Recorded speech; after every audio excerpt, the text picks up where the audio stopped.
Bismillahirrahmanirrahim. Assalamualaikum warahmatullahi taala wabarakatuh. Alhamdulillah, diskusi kepimpinan PSDN kita pada kali ini yang ke-14 yang membawa tajuk kompetensi pemimpin, pemikiran strategik dan komunikasi, dan sumber rujukan bahan kita ialah buku Minda Pemimpin terbitan AIB. Pemikiran berfikir secara strategik. Yang pertama, kompetensi dalam pengurusan sekolah merujuk kepada kemampuan untuk mengaplikasi pemikiran strategik dalam merumus, mengkomunikasi dan melaksanakan strategi untuk mencapai hasil yang diinginkan. Dengan kata lain, bahawa kalaulah kita ingin satu kecekapan, maka kita akan merujuk kepada upayaan seorang pentadbir sekolah yang pemimpin itu ataupun pentadbir itu harus memiliki pemikiran strategik, iaitu dia haruslah berupaya untuk merancang, mempunyai satu matlamat, dan perancangan ini akan diaplikasikan dalam bentuk rumusan dan dia melaksanakan dan dia menyebarkan strategi itu kepada orang lain melalui komunikasi dan kemudian melaksanakan strategi untuk mencapai matlamat tersebut.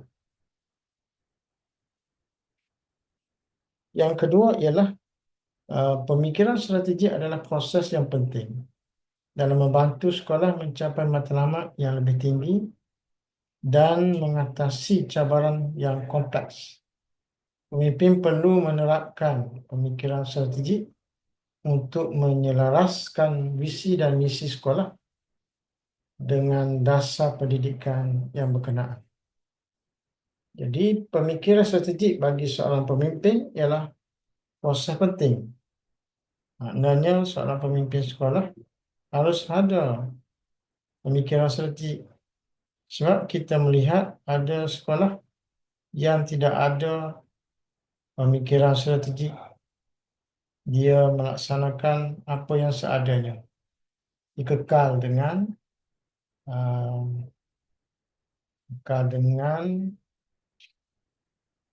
matlamat yang sedia ada. Visi dan misi sekolah itu dia kekal dan dia sendiri pun tidak mempunyai matlamat apa-apa, maka tidak adalah pemikiran strategik dalam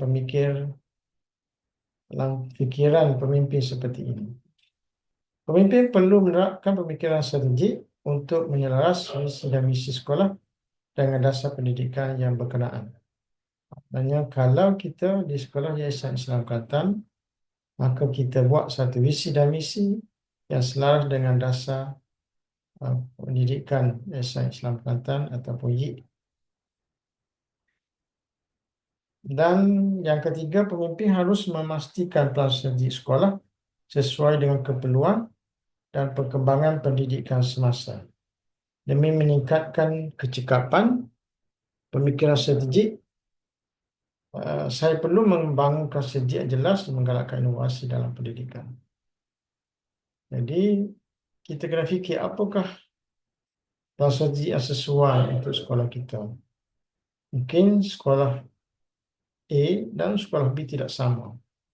Dan keperluan apa yang sesuai. Kalau kita berada di sebuah sekolah yang sudah pun maju dari sudut kecemerlangan akademiknya, maka mungkin kita harus buat nilai tambah. Tetapi sekiranya kita berada di sebuah sekolah yang kurang maju dari sudut pencapaian akademiknya, maka kita haruslah memulakannya daripada bawah lagi.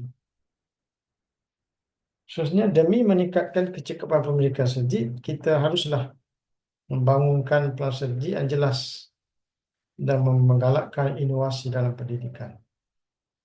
Dengan kata lain, kita haruslah sentiasa berfikir apakah pembaharuan-pembaharuan yang kita boleh lakukan di sekolah kita. Kita tidak haruslah berfikir seperti biasa. Ataupun dalam bahasa Kelantan orang panggil super skala. Tak boleh. Kita kena ada satu pemikiran yang baru. Cabaran utama termasuk sumber yang terhad dan masa yang tidak mencukupi. Ini adalah satu cabaran yang dihadapi oleh pemimpin sekolah untuk melaksanakan dasar tersebut. Sumber yang terhad mungkin guru-guru yang tidak berpengalaman, guru yang tidak terlatih, yang tidak dapat menyokong hasrat kita, ataupun masa yang tidak mencukupi. Mungkin keperluan masa kita yang terhad, kita juga sebagai pemimpin kadang-kadang mempunyai masa yang sedikit terhad ataupun terhad kerana banyak tugas yang perlu kita lakukan. Yang kelima, pemimpin sekolah perlu mempunyai kebolehsesuaian dan fleksibiliti untuk bertindak balas dengan cepat terhadap perubahan. Sekolah ini dia melibatkan perubahan. Pendidikan ini dia adalah sesuatu yang melibatkan perubahan. Contoh, kalau ada uh, maklumat baru ataupun kalau ada usaha baru daripada pihak Yayasan Islam Kelantan sebagai pembuat dasar, maka kita haruslah berubah. Kalaulah berlaku perubahan, contoh sebelum ini berlaku perubahan di sudut PKP ataupun sewaktu zaman COVID dulu berlaku perubahan, maka kita haruslah berfikir untuk melaksanakan perubahan tersebut. Yang keenam, fokus utama untuk mengukuhkan keupayaan individu menjadi guru berkualiti untuk berfikir dan merancang secara holistik dengan mengambil kira berbagai faktor luaran dan dalaman yang mempengaruhi sekolah.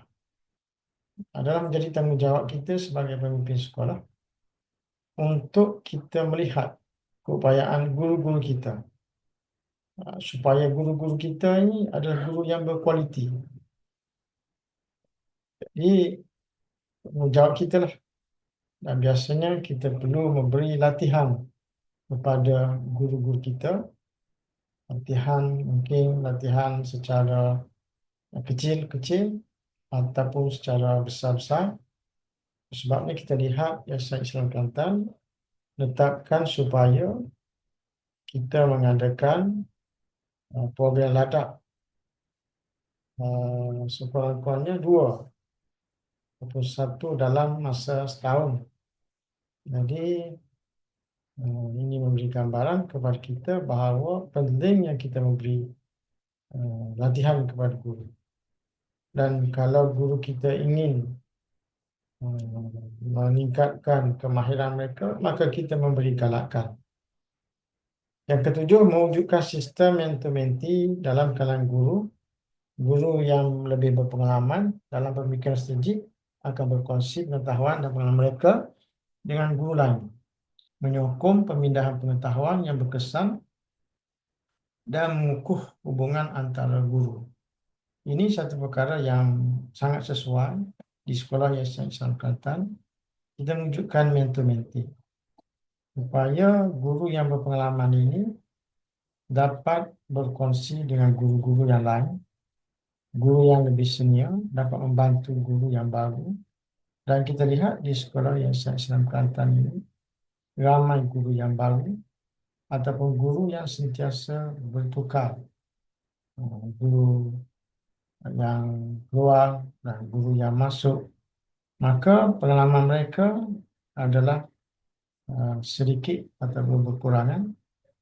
Sebab itulah kita harus memberi peluang kepada mereka untuk mendapatkan ilmu daripada guru yang lama. Dan sistem ini ataupun kaedah ini kita perlu minta atau buat satu pertemuan ataupun kita pertemukan antara guru-guru yang berpengalaman dengan guru-guru yang tidak berpengalaman. Kita sistemkan dia. kita programkan dia dalam satu, ataupun kita pertemukan. Contoh guru A yang berpengalaman, kita minta dia supaya mengajar guru B yang kurang berpengalaman. Ataupun guru C, guru A akan membantu guru B dan guru C. Ini supaya uh, satu jalan pintas untuk kita membantu guru-guru yang baru dengan menggunakan pengalaman-pengalaman guru yang telah pun lama menjadi guru. Yang ke-8 ialah pemikiran strategik adalah kemahiran penting yang membolehkan pemimpin sekolah mengurus dengan lebih berkesan, menangani perubahan dan meningkatkan kualiti pendidikan. Pemikiran strategik adalah kemahiran penting. Setiap orang pemimpin sekolah haruslah memiliki pemikiran strategik supaya pelaksanaan pengurusan lebih berkesan dan kita dapat menangani perubahan dan kita dapat meningkatkan kualiti pendidikan.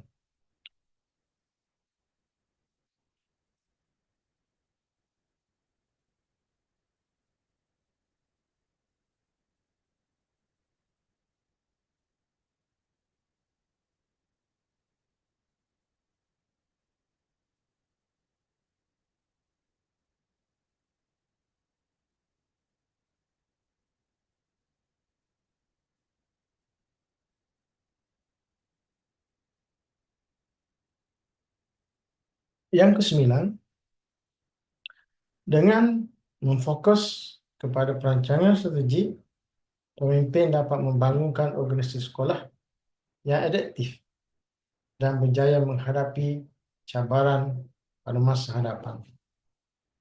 Kalaulah kita memberi fokus kepada perancangan,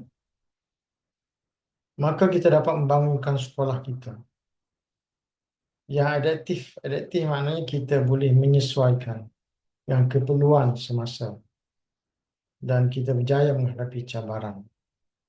Inilah kepentingan perancangan strategi bagi pemimpin sekolah.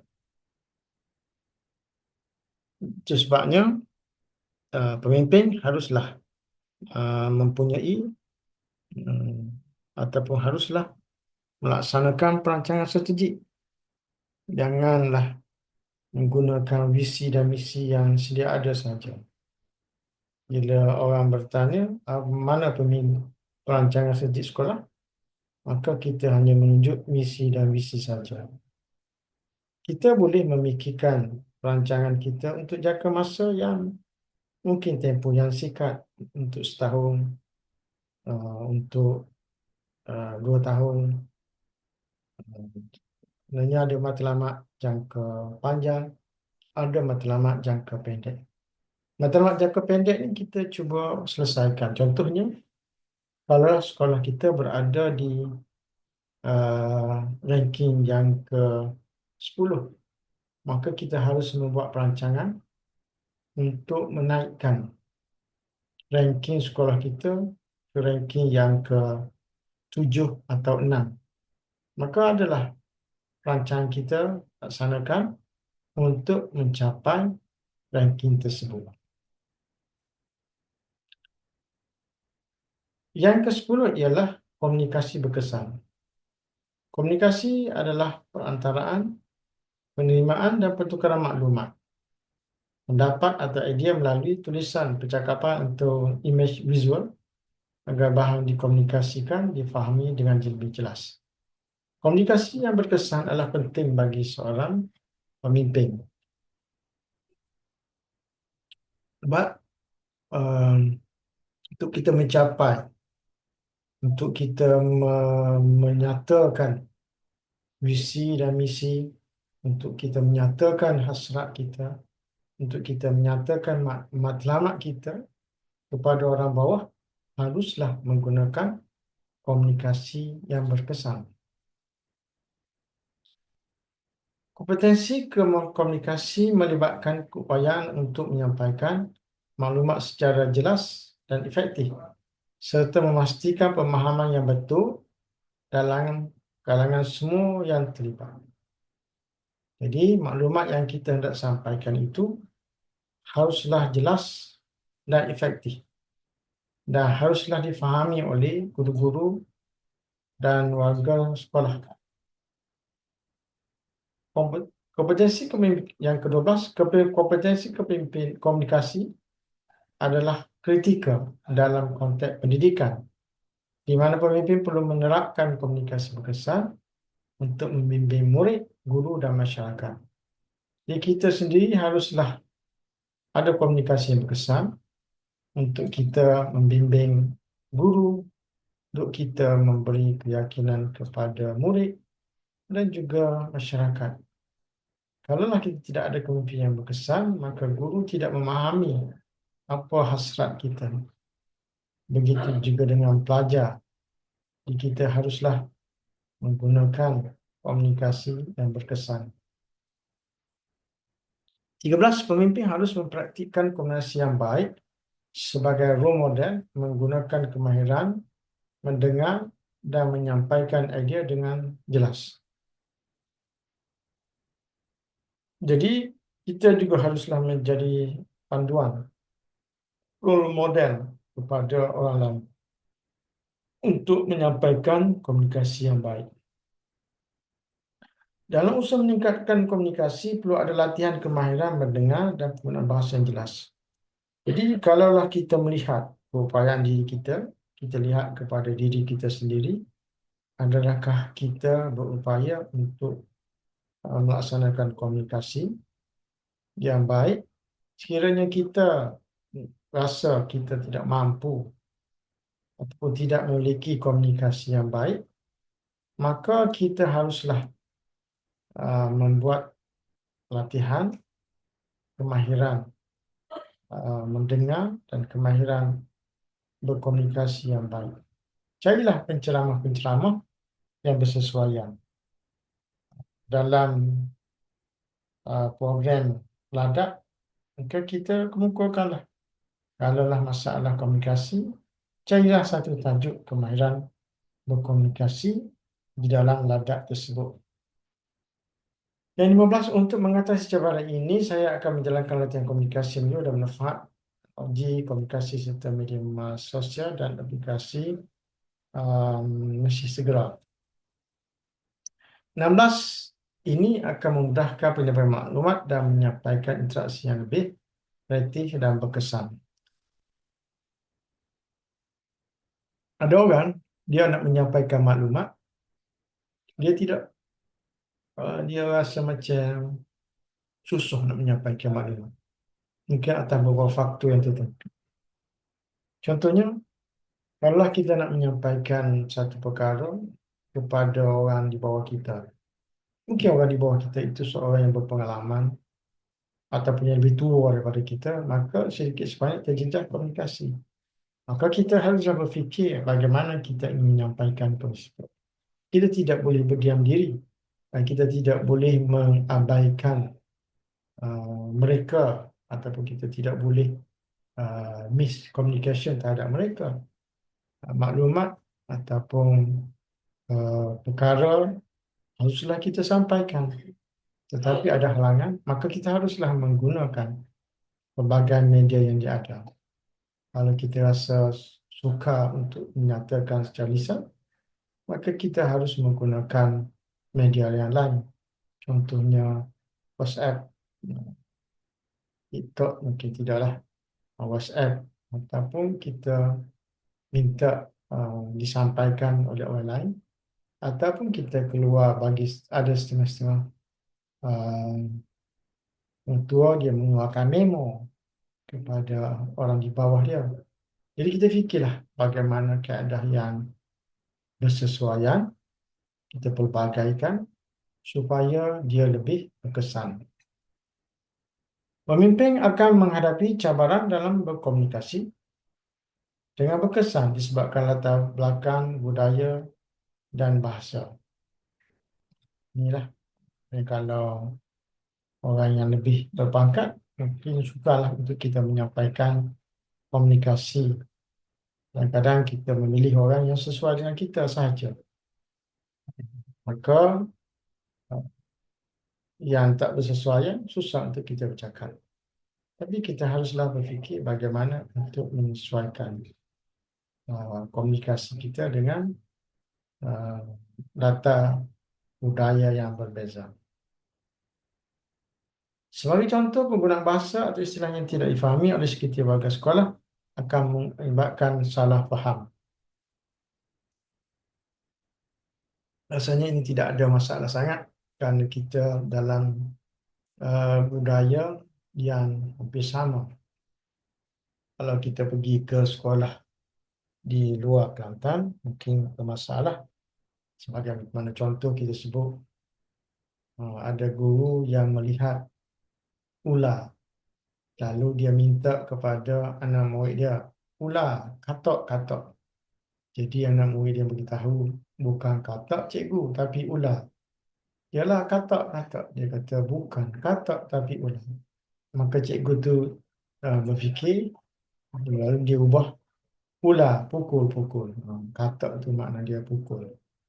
Jadi mungkin menimbulkan masalah. Nak tunggu kata ular, maka ular akan patut terlebih dahulu. 19 melalui latihan. 18 kita baca dah. 18 mengadakan bengkel komunikasi dan latihan untuk guru dan kaki tangan, memfokus kepada teknik mendengar aktif dan cara berkomunikasi yang berkesan. Bengkel ini boleh memberi tumpuan kepada aspek penting seperti teknik mendengar secara aktif, cara berkomunikasi secara tegas tanpa agresif, dan kebolehan menyampaikan mesej dengan jelas dan berkesan. Sesi latihan termasuk latihan dalam mengurus komunikasi dalam situasi sukar dan konflik. Ini adalah bentuk-bentuk latihan yang mungkin diperlukan. Tajuk-tajuk ataupun kandungan macam bengkel yang diperlukan untuk meningkatkan kemahiran berkomunikasi, iaitu kemahiran mendengar. Penting kemahiran mendengar. Orang tak bercakap lagi, kita sudah bercakap. Apa tak fahamlah apa orang bercakap. Kita kadang-kadang setengah orang ni dia suka potong cakapan orang lain. Jadi dia tidak fahamlah apa orang cakap. Jadi bengkel ini juga akan memberi bagaimana seorang pemimpin boleh mengeluarkan arah yang tegas tapi tidak agresif. Tegas tidak agresif. Tegas tidak marah tetapi mencapai matlamat tersebut. Yang ke-19 melalui latihan ini, ahli organisasi sekolah boleh mengukuhkan kemahiran komunikasi interpersonal mereka, iaitu merupakan kunci untuk menunjukkan hubungan yang positif dan proaktif dalam persekitaran sekolah. Latihan tadi akan membantu supaya bentuk hubungan yang lebih positif.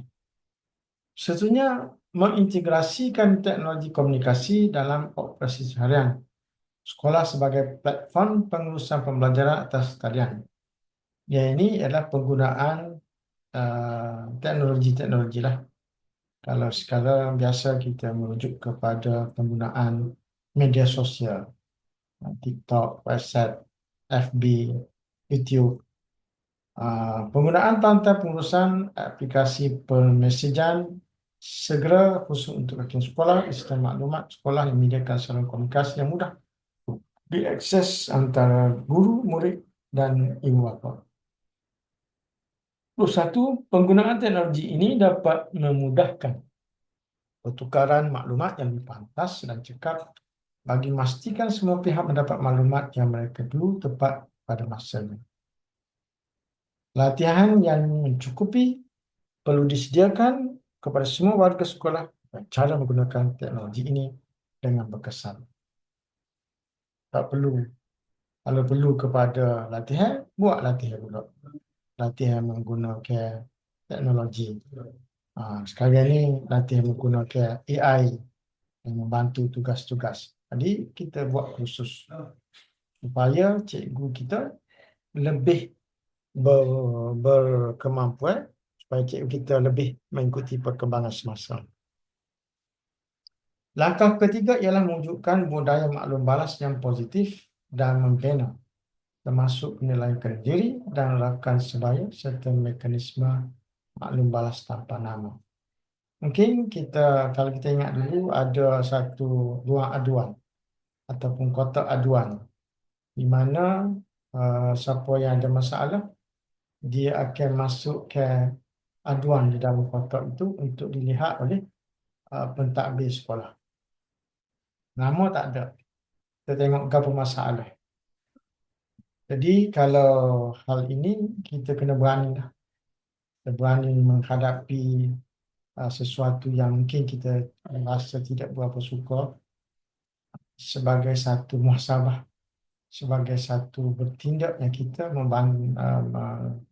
mengatasi masalah yang sedia ada. Pemimpin yang ke-24, pemimpin boleh membangunkan budaya di mana maklum balas diberikan dan diterima sebagai sebahagian daripada proses pembelajaran dan pengajaran seperti teacher voice dan student voice.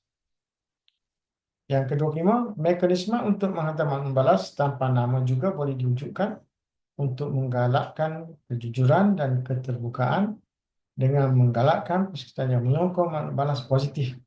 Sekolah boleh terus berkembang dan menambah baik cara mereka berkomunikasi sambil melakukan hubungan antar ahli komunikasi.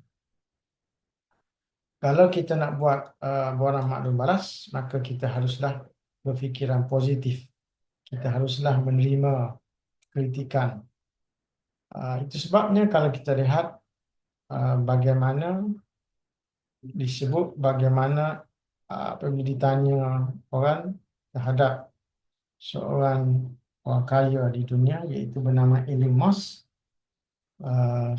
bagaimana dia boleh mencipta berbagai inovasi, maka dia memberitahu dia akan melihat maklum balas yang negatif. Maknanya bagi dia maklum balas negatif itu boleh membantu inovasi, boleh membantu peningkatan bagi syarikat ataupun organisasinya. Bagi setengah kita dalam masyarakat Melayu mungkin agak susahlah. Kita hanya terima yang positif saja. Yang negatif kita akan terasa hati. Jadi kalaulah kita berjiwa besar, mungkin kita boleh buat sesuatu yang mana apa-apa teguran yang negatif pun kita boleh cuba laksanakan. Sekiranya teguran negatif itu bersifat membina, tidaklah bersifat panggil mencari salah atau mencari aib saja.